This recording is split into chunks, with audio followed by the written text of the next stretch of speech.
Nice little noise sample here. Okay. Hello, all you happy innovators. How are you doing, huh? Long time no podcast. And I know there is really no excuse for taking this much time in between episodes of the Singularity Podcast. But like I've explained before, I have a lot of different projects that I'm working on right now. Some of them are music and some of them are not. And even though it's no excuse, the good news is I'm finally kind of reaching that point where all these projects that I'm working on simultaneously are all starting to kind of get finished, you know? So I'm rounding that corner. And to prove that, if you've been paying attention to my situation at all, whether it's on YouTube or SoundCloud or Spotify or whatever, you'll know that I just recently released the new PC3 Escons Volume 2 CD. So there's proof that, you know, something got done, okay? And, you know, I guess I can say really quick, because the album just came out, PC3 Escons Volume number 2. I released volume number 1 about a year ago, and I released volume number 2 about a week ago, and volume number 3 is coming up too. But what's interesting is, okay, the album PC3 Escons Volume 2 does contain previously released material that was released online, but that material has been remixed, okay, and there's also a brand new PC3 song called Sovrasend that kicks off that new release of mine, PC3 Escons Volume 2. Okay, so we got that out of the way. How you doing? How you guys doing, huh? How's life? Huh? You working hard? You getting things done? Is life interesting? You know, I want to share with you today a pretty interesting story, I guess. Maybe not so much interesting as it is kind of, I guess, profound. Okay? A long time ago, when I was really, really young, probably when I was about 11 or 12 years old, okay, I was already, you know, playing drums, and, you know, I was interested in music and all that, and this one day I had hooked up with this one guy, and I won't use his real name, but just for the sake of this podcast, we'll call him Erin, okay? So I hooked up with Erin to jam. And he played guitar and I played drums, and I remember that it was right when the Rush Moving Pictures album came out. Okay, so Tom Sawyer was a brand new song, okay, and the album was brand new. And of course, you know, we know now that it was a masterpiece, but, you know, at the time it was too, okay? And it was all the rage in my neighborhood, you know? So me and this guitar player, Erin, hooked up to jam, and, you know, we tried our best to, you know, jam some Rush songs off the new album. And of course it was, you know, nice try, you know, for a 12-year-old, a couple of 12-year-olds. Actually, I think he was 13 and I was 12, so he was much older than me back then. Practically a grown-up, really, you know. But so we jammed and everything, and Erin and I were not the best of friends or anything like that, okay? I mean, back then maybe we would talk every once in a while, but we were musicians, so there were slim pickings in my little town that I grew up in, and, you know, you work with whoever's there, you know? But like I said, we weren't really great friends, so we kind of, you know, wound up becoming more and more distant and stuff, and, you know, eventually I kind of lost track of him, even while I was in, like, high school and all that stuff. We went to the same grade school, we went to the same high school, and just over time I lost touch with him. You know, he went off into this group of friends, and I went off into this group of friends, as people do, you know. And to be honest with you, I kind of, for the most part, had forgotten about Erin. Okay? But the funny thing is, okay, is that for some reason in my brain, okay, in my mind, whenever I hear a Rush song, okay, on the radio or whatever, CDs or wherever it's coming from, whenever I hear a Rush song, I think of Erin. Okay, like for a split second maybe, okay? But like, the memory of us jamming, the album cover, what we sounded like when we were jamming, his face, like his personality, it all kind of like just goes flying through my mind, like 1, 2, 3, done, okay? But it's every single time I hear a Rush song, okay? Now we're talking, I'm 47 years old right now.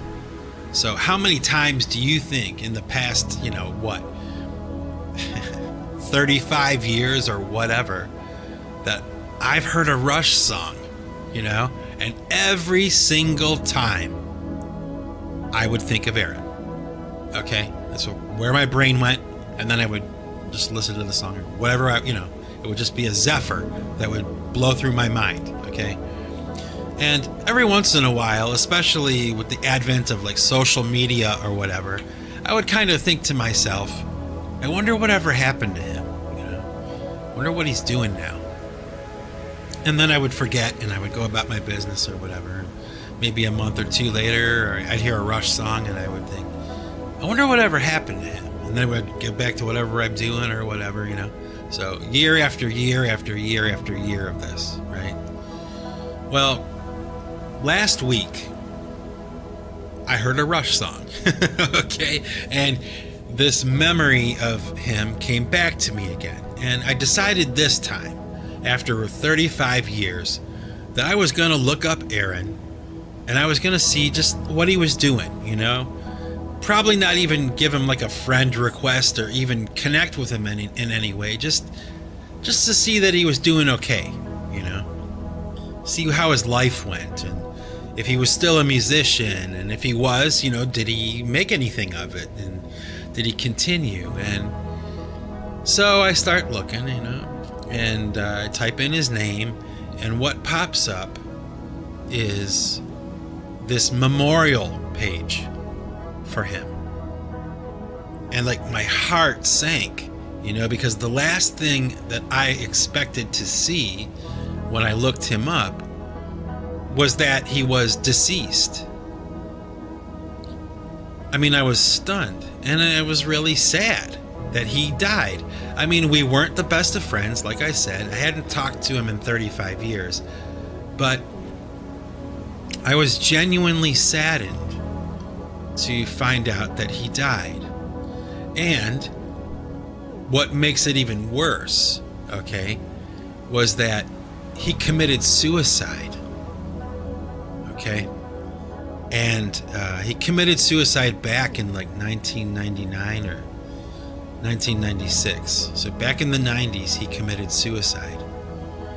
And aside from the sadness, because there was definitely, that feeling that this guy had killed himself and he was no longer around, this tidal wave of thoughts came to my mind. I mean, I just thought about so many different things, like, wow, okay, he died in 1996, he killed himself in 1996. Did he have a wife? Did he have children? Well, it turns out, yeah, he had a wife and he had 2 children. Was he still a musician? I don't know, how much life have I lived from 1996 until today? I mean, I have done so many different things in my life in that time. My heart breaks for someone who didn't get that same opportunity, and who deprived themselves of that opportunity by their own hand, It ended it all. Now, I've talked about suicide before on the Singularity Podcast, so you already know how I feel about this issue, but in case you don't, you can go back and listen to the episode I did on suicide, because it's something I feel very, very strongly about. And it concerns me that there's this epidemic of suicide happening on the planet right now. Okay. So, anyway, back to the story of Erin. While I'm sitting there kind of contemplating all these things that are kind of going through my mind, as soon as I found out that he had died and that he had killed himself, well, I decided to leave a comment on this memorial page. Okay, just kind of explaining, that him and I had jammed once, and we were jamming Rush songs, and every time I heard a Rush song, I would think of this guy, and, I'm just really sad to find out that he died, and those type of things, that sentiment.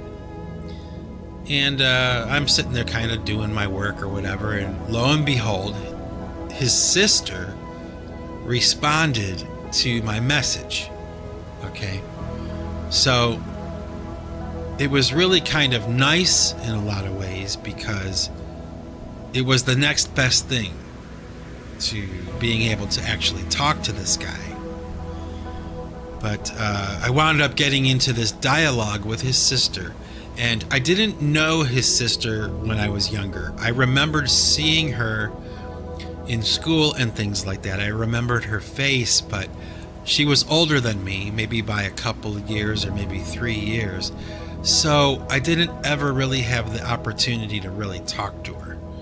But, the great equalizer is time, and even though she's still older than me, it's obviously easier for us to have a dialogue now that we're adults, and we did, and we had a nice conversation.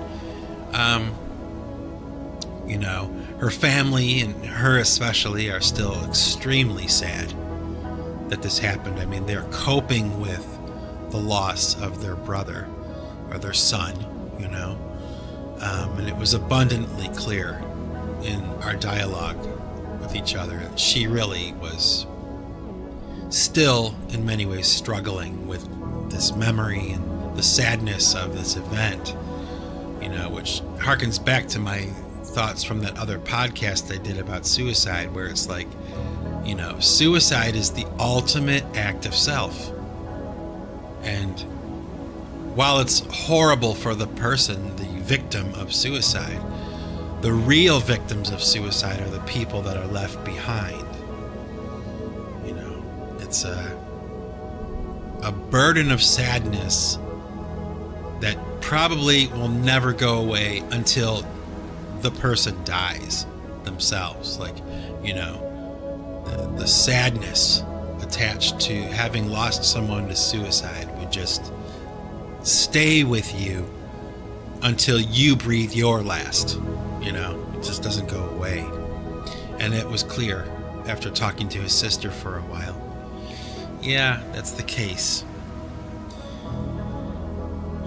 And you know what? It sucks. It sucks. Because now, I guess in some weird way,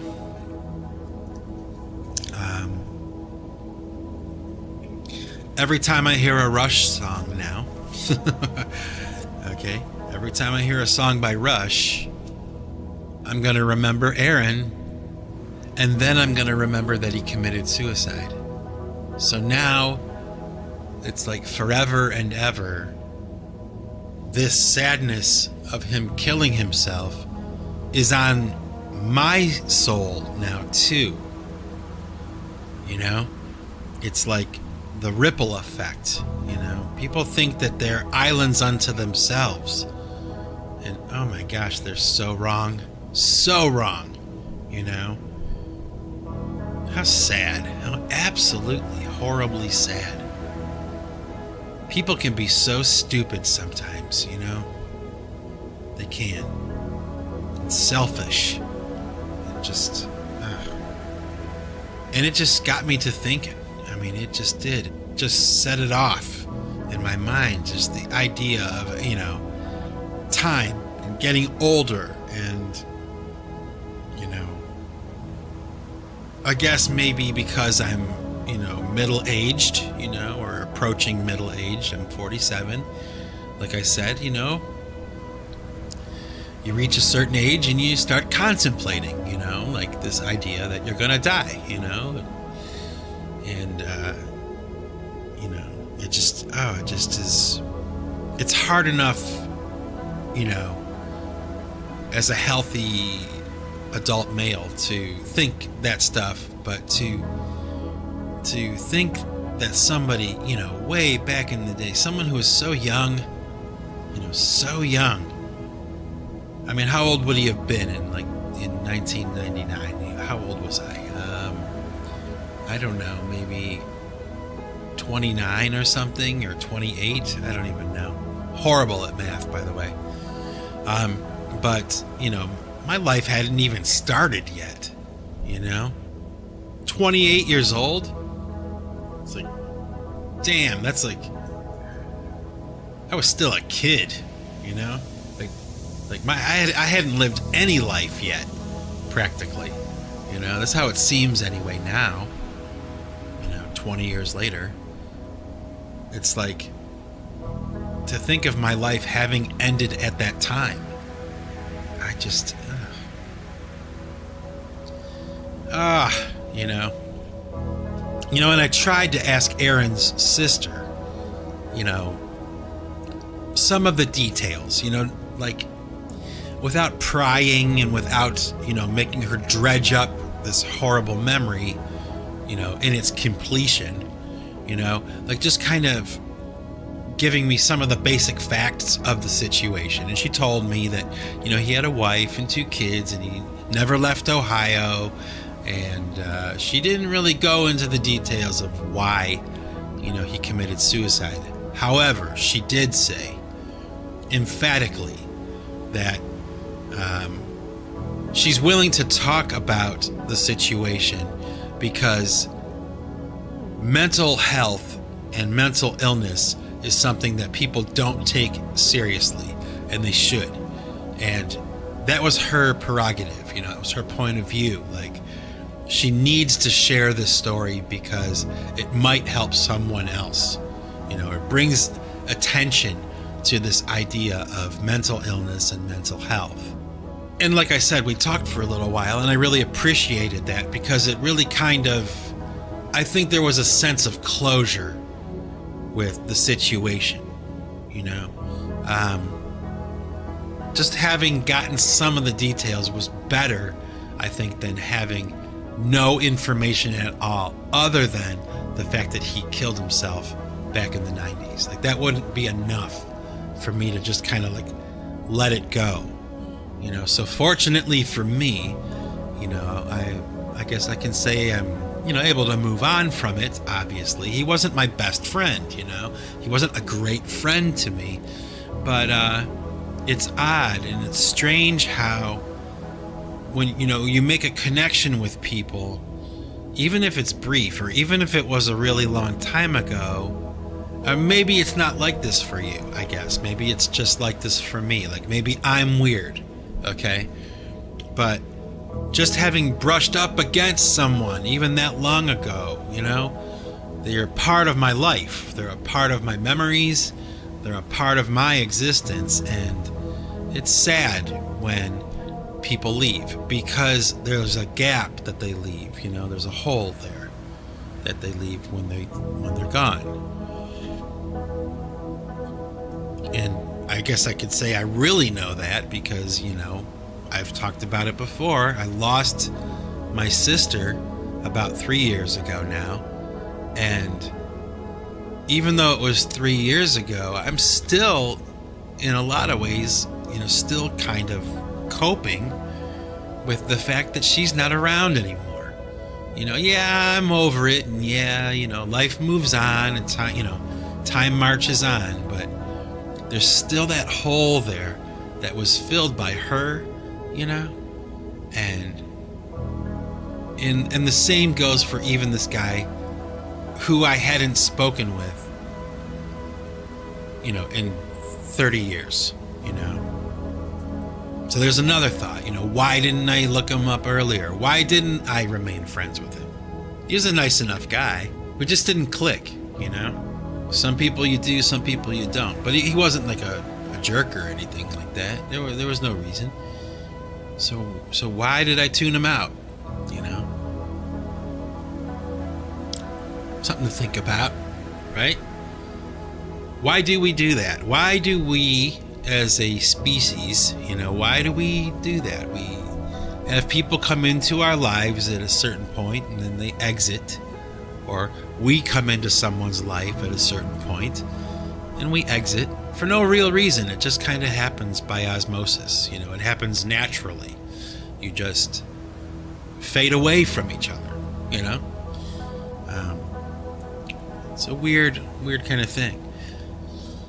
And another weird thing too was, I had remembered, having been, delving into this whole Erin thing, for this one particular day, like revisiting this person in my memories. There was another story that I had forgotten about, okay, that involved Erin. And the story goes something like this. I was in a band when I was really young. It wasn't really a band, but it was like some kids that played music. And we had a gig. We actually had a gig coming up. And I needed a drum set. For one reason or another, my drum set was out of commission. Or maybe I didn't even really have a complete drum set yet. But Erin did have a complete drum set. It was a black Ludwig drum set. And, he was willing to let me use his drum set for this gig. And he just saved my ass, like he was so gracious about it and just so cool about it that he just let me use it. And I had kind of forgotten about that until I started to kind of mull through all of my memories of him, and he was on my mind all day. Then it came back to me like, oh my gosh, I totally forgot that he had lent me his drum set that one time. What a nice thing to do, he was such a nice guy, such a nice kid. I can't imagine how things could have gone that wrong. We grew up in the same neighborhood. We grew up in the same territory. So, and we went to the same schools, so we had a lot of things in common.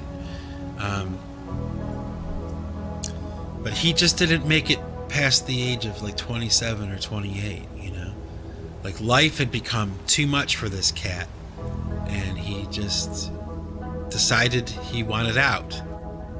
I just can't imagine that. I can't imagine it, even. Just the real tragedy is, just the time that he deprived himself of by his own hand, Oh, the life I've lived between 28 and 47, or let's just say for the sake of discussion, 27 and 47, that's 20 years. It's a lifetime. It's a lifetime. And all this stuff, all this thinking about this guy Erin got me to thinking too about how I view my life, okay, in these like chunks, these chunks of time. How I look back on my life and it's as if there were chapters, to it. And in those chapters were certain people and certain friends, and maybe I was doing certain things or going to certain places in those very compartmentalized chunks of my life, you know? And when I look back on it, it's just almost like a movie or a book, you know? That there was the life I led from 0 to maybe like age 14. And then there was the life I lived, or this chunk of time, this chapter of my life that was like maybe 14 to 18, you know, high school years. And, you know, then on to college and beyond, you know, these chunks of time and people and events and memories. But they opened and they closed, and then a new chapter started. And of course, at the time, like as the chapters are being written, I didn't have the foresight or anything to know where I would be 20 years later or anything. There was no future. There was only hope and those kinds of things. And there's a thought, you know, he didn't have any hope, and I did. And there's another thought. Why did he not have hope and I did have hope? Why? Why? You know? These thoughts send me reeling, you know? These memories send me reeling, and these ideas and these questions. It's enough to keep my mind occupied for days, you know? I mean, I'm still thinking about it. So much so that I'm devoting an entire Singularity podcast to just him and the thoughts around him, you know? I don't know. I guess there's really not much more to say about it. I'm sure I'm going to be thinking about it for a while still, even beyond this podcast, you know. And like I said, you know, he is forever linked in my brain, in my mind, to the band Rush. You know, whenever I hear a Rush song, it could be YYZ, you know, it could be anything by Rush, Animate, you know, Subdivisions, Spirit of the Radio, Limelight, the list of songs that you hear, man, on a daily basis. Even if you're even listening to the radio or something, you hear them every day, you know. So I guess that means that for the past 35 years or whatever, I've thought about him every day, you know, and I will continue to think about him into the future every time I hear a Rush song. You know, it's amazing how music can do that, isn't it? How we attach people and events and memories and things to music. How music can trigger the memories and thoughts of a specific point in time with a specific group of people, or maybe one person, you know? It's as if the music becomes them, you know? The music becomes the theme song for that moment in your mind. Amazing how music can do that. It's amazing. I don't think it happens so much with paintings or sculptures or books. It's music, you know. It's the music is in the background, right? It's in our lives. It's what's playing while we're doing the thing we're doing with our friends, you know, and it becomes indelibly attached to the time and the people that we were with. And there's another thought. I mean, I could just keep going, right? There's another thought. Has any of my music ever been that for a person? You know? That's reason enough to keep doing it. I'll tell you that. If I ever have the inclination to stop making music or something, all I need to do is remember that, you know. Like, kind of cool, actually, you know, even though I'm a nobody, I have made some music, and, you know, some of it has affected people or touched people, you know. And I know this for sure because I've had fans contact me and ask me permission to use my songs, like at funerals and stuff like that, you know. Can you imagine? There is no higher honor, you know, when somebody loses a loved one and they want to use my song, you know. Like my song is emblematic of this person or their sadness or their feelings or what they wish to express. That's a pretty cool thing. It's a pretty cool thing.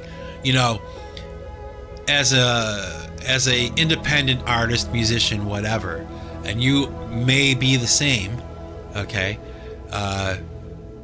We may not get paid a lot of money, you know?